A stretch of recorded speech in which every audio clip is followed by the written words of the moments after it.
혹시 우리 발밑의 땅이 과거를 기억한다는 생각 해보셨나요? 오늘 이야기의 중심 주제가 바로 이 놀라운 생각입니다. 자, 그래서 진짜 질문은 이거죠. 과연 땅이 과거를 기억할까요? 지금부터 우리가 함께 이 미스테리를 한번 파헤쳐 보겠습니다. 이 미스테리를 푸는 열쇠, 바로 선행 안밀압력이라는 개념입니다. 좀 어렵게 들리시나요? 쉽게 말해서 흙이 태어나서 지금까지 겪었던 가장 큰 압력, 바로 그게 흙의 기억 인셈이죠. 좋습니다. 그럼 이 기억을 어떻게 읽어낼 수 있을까요? 마치 집안 기술 탐정이 된 것처럼 그들의 도구함을 한번 열어보겠습니다. 4가지 방법을 차례대로 살펴볼게요. 가장 널리 쓰이는 아주 고전적인 방법이죠. 바로 카사그란데 방법입니다. 지금 보시는 이 이로그 P 곡선이요. 이게 바로 우리가 단서를 찾아야 할 사건 현장이라고 생각하시면 됩니다. 와, 이 그림만 보면 좀 복잡해 보이죠? 괜찮습니다. 제가 하나씩 짚어드릴게요. 탐정이 증거를 따라가듯이 한번 해보죠. 자, 첫 번째, 곡선에서 가장 볼록하게 가장 많이 휜 지점을 찾습니다. 바로 점 A죠. 두 번째, 그 점에서 수평선을 쭉 그어주고요.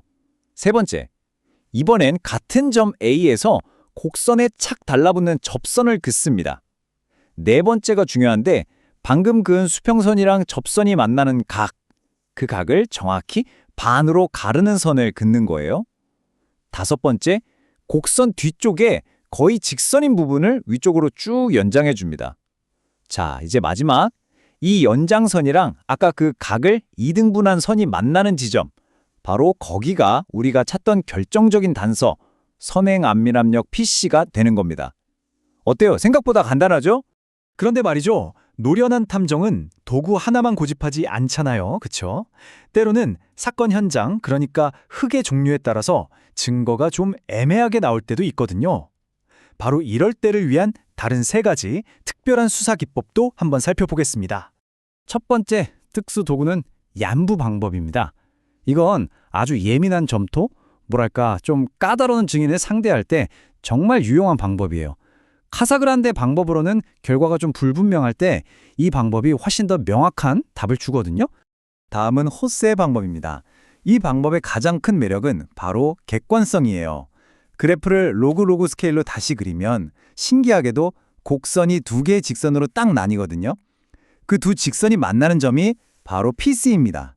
사람이 눈으로 곡률이 제일 큰 데를 찾는 게 아니라서 주관적인 판단이 들어갈 여지를 확 줄여주죠. 아주 깔끔한 방법입니다. 마지막으로 살펴볼 건 몰임 방법인데요. 이건 아예 다른 관점에서 접근합니다. 바로 에너지죠. 흙이 압축되면서 사용된 모든 에너지를 추적하는 거예요.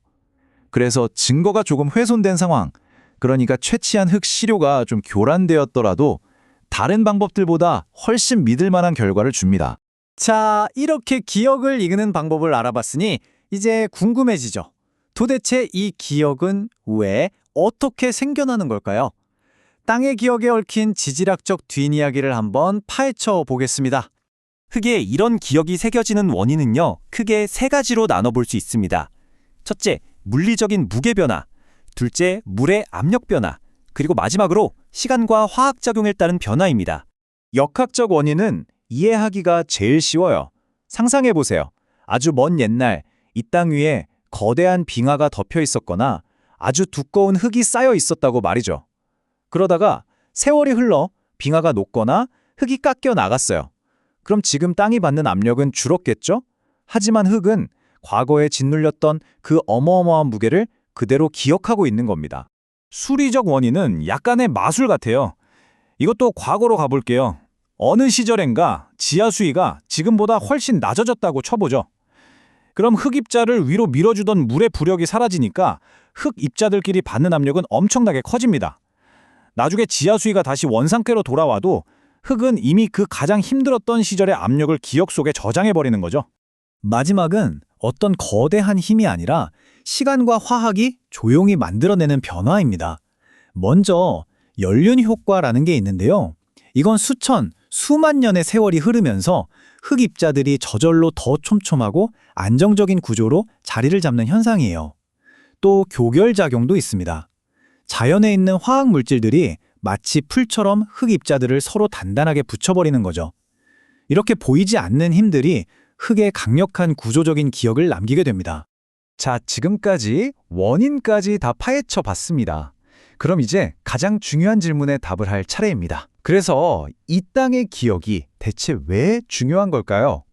지질학적 역사가 어떻게 우리의 공학적 현실이 되는지 그 최종 판결을 내려보겠습니다. 이 기억이 얼마나 강한지를 딱 하나의 숫자로 보여주는 게 바로 과압밀비, 즉 OCR입니다.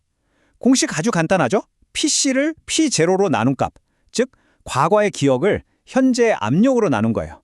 이 숫자가 1보다 크냐 아니면 1이냐 여기에 모든 답이 있습니다. 이 표를 보시면 그 차이가 한눈에 들어옵니다. 먼저 왼쪽, OCR이 1보다 큰 과압밀 흙입니다.